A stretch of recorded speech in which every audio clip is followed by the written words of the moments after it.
It began with a silence that felt unnatural. No sirens, no warnings, just a sudden rupture in the landscape. On July 25, 2025, Syrian forces launched a precision missile strike targeting Israel's largest dam, triggering a chain reaction that would redefine the region's strategic balance. The dam, a critical piece of infrastructure supplying water to over 1.5 million people, collapsed under the force of the attack. Within minutes, the surrounding valleys transformed into torrents. Streets turned into rivers. Homes, schools, and hospitals were submerged. Israel, a nation known for its technological prowess and military vigilance, was caught off guard. The flooding wasn't just environmental, it was psychological.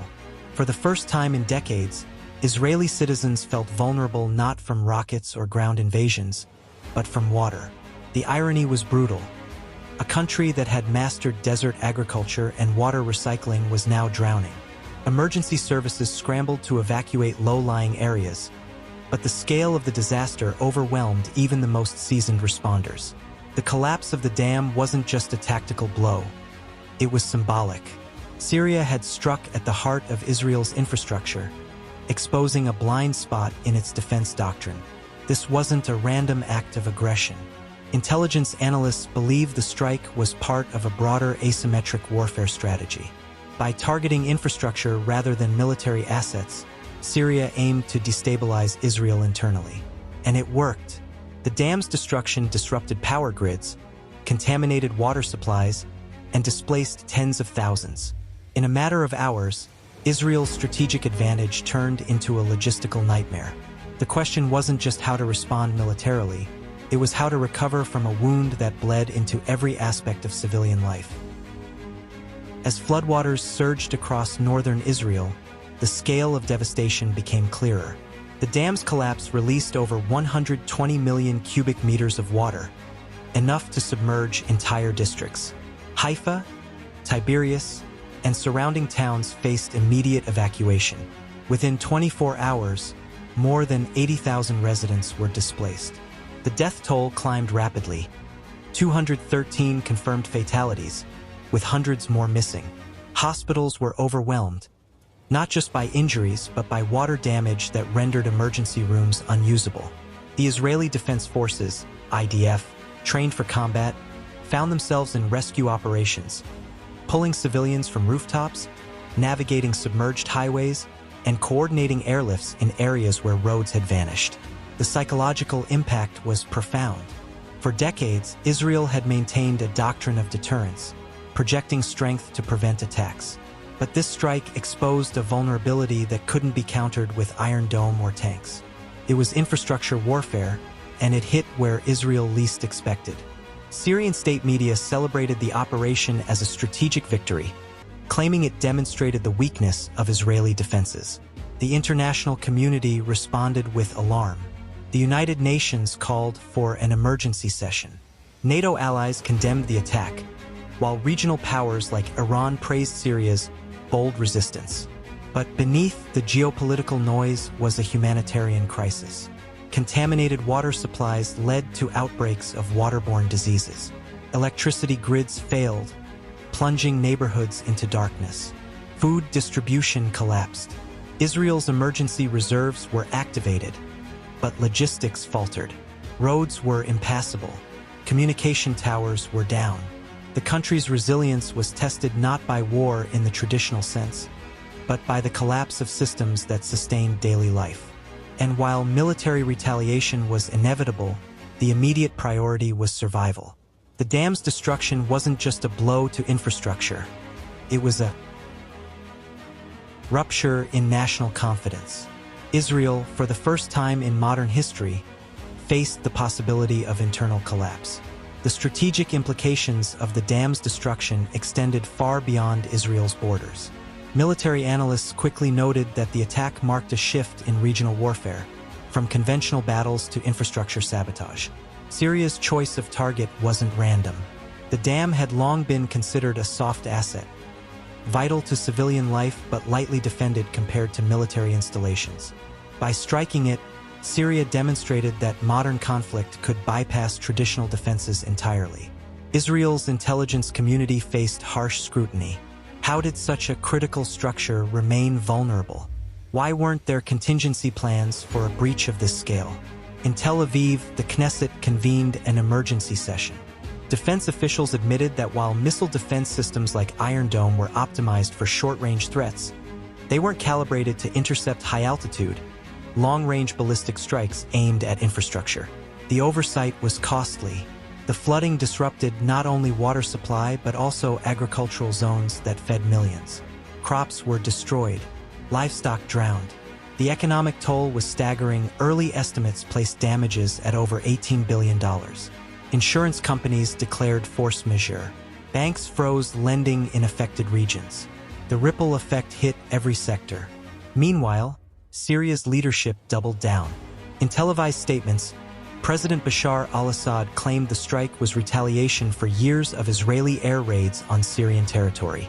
He framed it as a message of deterrence, warning that future attacks would target similarly vulnerable assets. Iran and Hezbollah echoed the sentiment, praising Syria's innovative resistance. For Israel, the challenge was twofold: rebuild and retaliate. But retaliation risked escalation.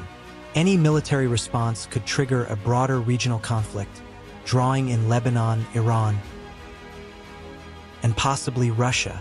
Diplomats scrambled to contain the fallout, but the damage was done. Israel had been wounded not just physically but symbolically. The myth of invincibility had cracked, and its enemies were watching closely. As Israel grappled with the aftermath, internal divisions began to surface. Public outrage mounted not just at Syria, but at Israel's own leadership. Citizens demanded accountability. How could the largest dam in the country, a known strategic asset, be left so exposed? Protests erupted in Jerusalem and Tel Aviv, with thousands calling for resignations within the Ministry of Defense. The media intensified scrutiny, revealing that engineers had warned about structural vulnerabilities months before the attack. Those warnings were buried in bureaucracy. Now, the consequences were flooding the streets. Meanwhile, the environmental toll deepened. Toxic runoff from industrial zones mixed with floodwaters, contaminating aquifers and agricultural land. Israel's famed drip irrigation systems were rendered useless. The Ministry of Health issued boil water advisories across 5 districts. Wildlife reserves were decimated. Entire ecosystems collapsed in hours. The long-term damage was incalculable. Experts warned that recovery could take decades, not years. And while reconstruction efforts began, they were slow and fragmented. Supply chains were disrupted. Skilled labor was scarce. International aid trickled in, but political tensions complicated coordination. In Syria, the narrative was triumphant. State television aired footage of celebrations in Damascus. The strike was portrayed as a turning point, a moment when the balance of power shifted. Syrian officials claimed that the operation had redefined deterrence in the region. But behind the bravado, analysts noted a dangerous precedent. If infrastructure could be weaponized so effectively, what would stop future attacks on power plants, desalination facilities, or ports? The region had entered a new phase of conflict, one where civilian systems were fair game. Israel's response would shape that future. Retaliation was expected, but restraint was urged. The world watched closely, knowing that the next move could either restore stability or ignite a broader war. The stakes had never been higher.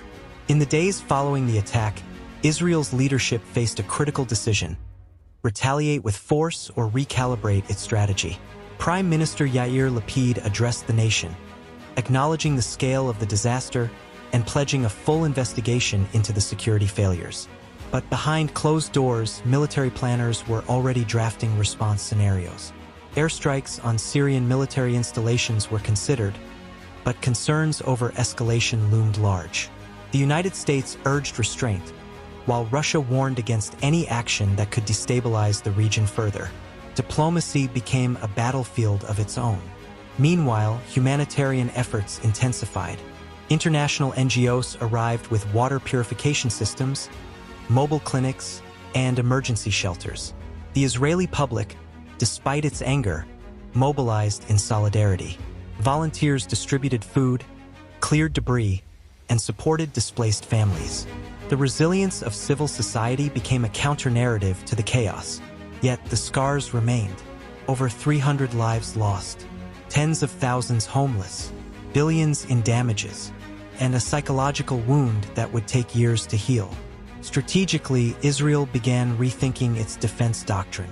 Infrastructure protection was elevated to national priority. New satellite systems were deployed to monitor critical assets. Cybersecurity teams were tasked with defending water, energy, and transport networks. The military began training for hybrid warfare, where the battlefield includes not just borders, but pipelines, dams, and data centers. The lesson was clear. The next war wouldn't be fought only with bullets and bombs, but with sabotage and disruption. Syria's strike had changed the rules. It wasn't just an act of war, it was a blueprint. And while Israel would rebuild, the region had entered a new era of conflict. One where the line between civilian and military targets blurred. One where the cost of vulnerability was measured not just in lives, but in the collapse of everyday life itself.